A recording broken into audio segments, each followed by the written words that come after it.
Bien-aimés, que la paix de Dieu vous accompagne en ce nouveau matin. Aujourd'hui, nous ouvrons nos cœurs devant le Seigneur avec une prière simple mais puissante. Seigneur, prépare mon cœur pour ce que tu es sur le point de faire. Il y a des saisons dans la vie où Dieu travaille en silence. Des saisons où rien ne semble bouger à l'extérieur, mais où, dans le secret, le Tout-Puissant façonne quelque chose de grand. Et avant chaque œuvre majeure de Dieu, il y a toujours un temps de préparation intérieure. Dieu ne déverse jamais sa gloire dans un cœur qui n'est pas prêt à la recevoir. Le psaume 51, verset 12 nous dit « Crée en moi un cœur pur, ô Dieu, renouvelle en moi un esprit bien disposé. » David avait compris cette vérité fondamentale. Après sa chute, après son péché avec Bathsheba, il ne demande pas d'abord la restauration de son royaume ou de sa réputation. Il demande la restauration de son cœur, parce que David savait que tout commence à l'intérieur. Quand le cœur est aligné avec Dieu, tout le reste suit. Et c'est exactement là où beaucoup d'entre nous se trouvent ce matin. Peut-être que tu traverses une période d'attente.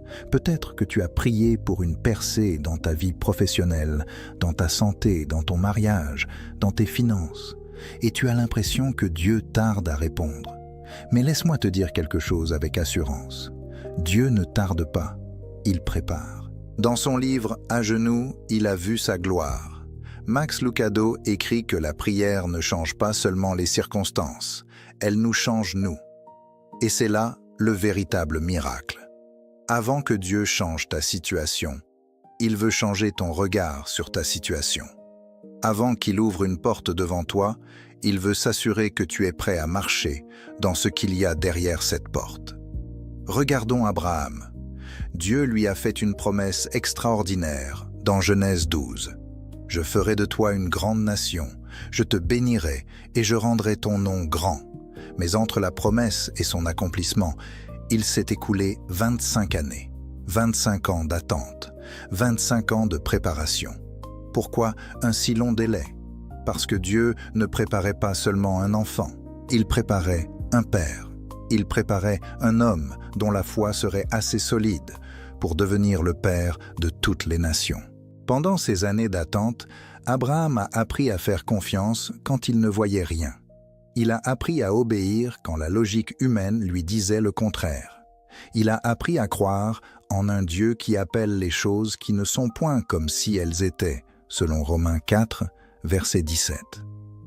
Et si tu es dans cette saison d'attente ce matin, sache que Dieu est en train de faire exactement la même chose dans ta vie. Il renforce ta foi. Il élargit ta capacité spirituelle. Il t'apprend à lui faire confiance d'une manière plus profonde.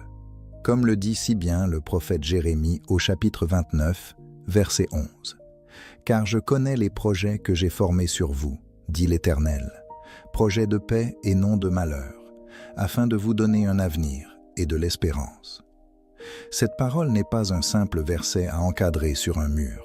C'est une déclaration vivante du Dieu vivant sur ta vie. Ce matin même, il a un plan, il a un calendrier, et son timing est toujours parfait. Alors ce matin, au lieu de demander à Dieu d'accélérer ses plans, demandons-lui de préparer nos cœurs. Disons-lui, « Seigneur, fais en moi le travail nécessaire. Enlève tout ce qui doit être enlevé. Plante tout ce qui doit être planté. Rends mon cœur fertile pour la saison qui vient. » Bien-aimés, poursuivons ensemble cette méditation. Car préparer le cœur, c'est aussi accepter que Dieu travaille dans les domaines de notre vie que nous préférerions garder intacts. La préparation divine n'est pas toujours confortable. Elle touche nos peurs, nos habitudes, nos certitudes. Mais c'est dans cet inconfort que naît la transformation. Prenons l'exemple de Moïse. Voilà un homme appelé à délivrer tout un peuple, mais avant cela, Dieu l'a conduit dans le désert pendant 40 ans.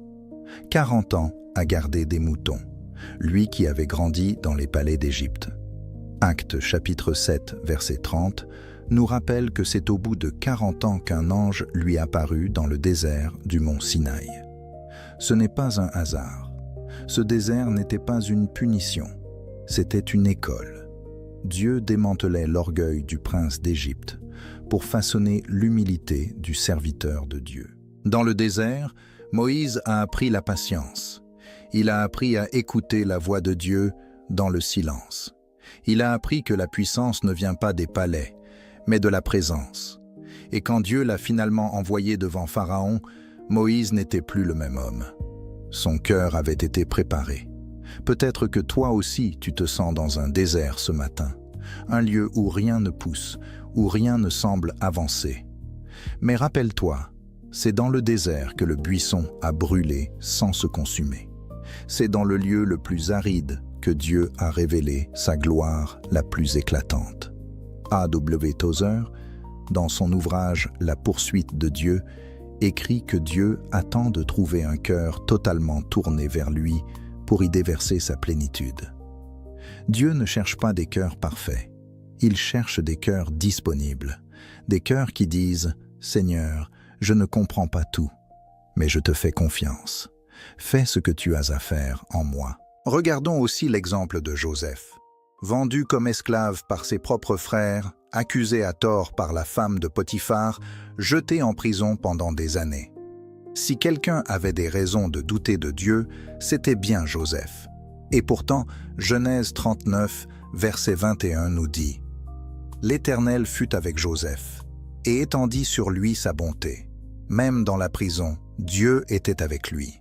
Même dans l'injustice, Dieu travaillait. Chaque épreuve que Joseph a traversée forgeait en lui quelque chose d'essentiel. La trahison de ses frères lui a enseigné le pardon. L'esclavage lui a enseigné le service. La prison lui a enseigné la patience et la dépendance totale envers Dieu. Et quand le moment est venu, quand Pharaon a eu besoin d'un homme sage pour gouverner l'Égypte, Joseph était prêt. Pas parce que les circonstances étaient faciles, mais parce que son cœur avait été formé par les difficultés. Comme l'écrit Rick Warren dans Une vie motivée par l'essentiel, Dieu est bien plus intéressé par ton caractère que par ton confort. Il veut te rendre semblable à Christ, et cela passe par des épreuves qui sculptent ton âme.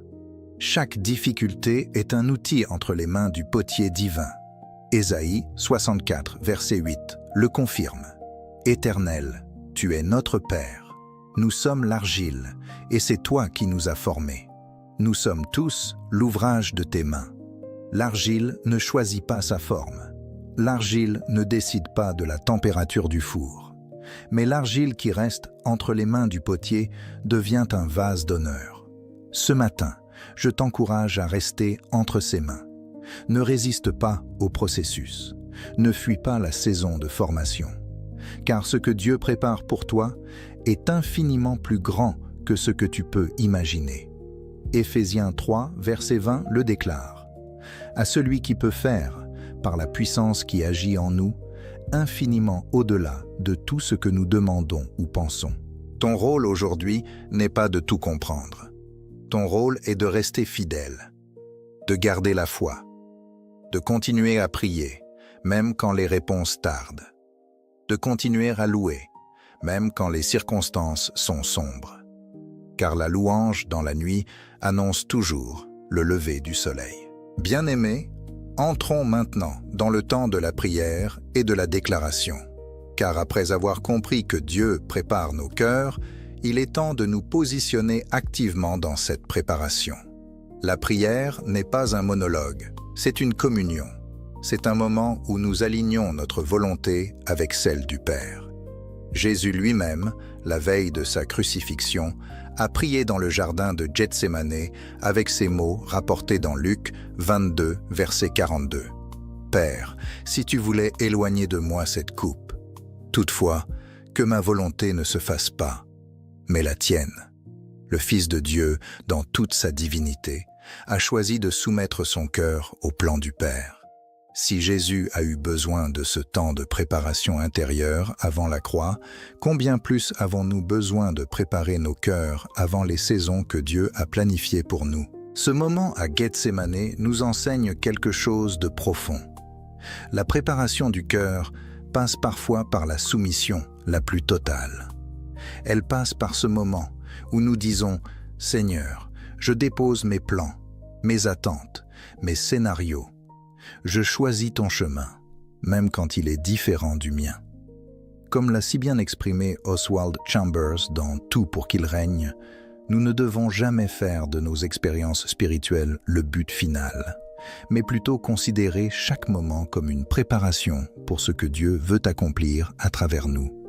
Notre vie entière est un processus de préparation entre les mains de Dieu. Pensons aussi aux disciples. Avant la Pentecôte, Jésus leur a demandé d'attendre à Jérusalem. Acte 1, verset 4. Il leur recommanda de ne pas s'éloigner de Jérusalem, mais d'attendre ce que le Père avait promis. Ils étaient 120 dans la chambre haute. Ils ne savaient pas exactement ce qui allait arriver, mais ils ont obéi. Ils ont prié. Ils se sont préparés. Et quand le Saint-Esprit est descendu, il a trouvé des cœurs unis, soumis et prêts. Le résultat ? 3000 âmes sauvées en un seul jour. La préparation précède toujours la puissance. L'intimité précède toujours l'impact. Alors prions ensemble ce matin. Père céleste, je viens devant toi avec un cœur ouvert. Je te demande pardon pour les fois où j'ai voulu courir devant toi. Pardon pour les fois où j'ai essayé de forcer des portes que tu n'avais pas encore ouvertes. Pardon pour mon impatience et mon manque de confiance. Ce matin, je te donne la permission de travailler dans les profondeurs de mon cœur. Touche les zones que j'ai protégées. Guéris les blessures que j'ai cachées. Enlève l'amertume, la peur, le doute et le découragement. Plante en moi la foi, la patience, la joie et l'espérance.